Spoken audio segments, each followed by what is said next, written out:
ГСП онлайн. Городские новости сейчас. Понедельник, 19:00. Спортивный комплекс «Буревестник». В рамках недели открытых дверей в УГТУ проходит мастер-класс по баскетболу для школьников. Автор идеи – Златан Прешич, главный тренер команды «Планета Университет». На его родине, в Сербии, это обычная практика. К участию приглашены дети от 8 до 11 лет. Но тренерский состав готов работать даже с дошкольниками от 4 лет.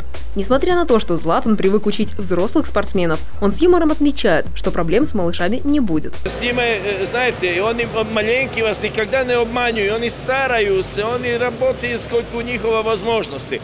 А эти старшие сеньоры, это большие обманщики. Помогают в проведении мастер-класса игроки клуба «Планета Университет». Они подробно объясняют и показывают малышам, что нужно делать. Тренировочный процесс ориентирован по большей части на новичков. Главная цель акции – не просто познакомить школьников с баскетболом, но и увлечь. Однако сегодняшнее мероприятие выполняет и другие задачи.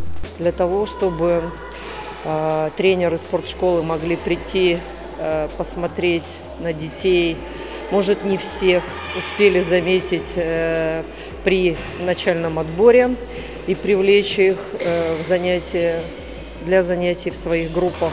Мастер-классы продлятся 4 дня. Каждый день новые упражнения. Поэтому если ребенок пропустит какое-то занятие, то ничего страшного не случится. Ведь программа составлена так, чтобы новички в любой из дней смогли легко включиться в процесс.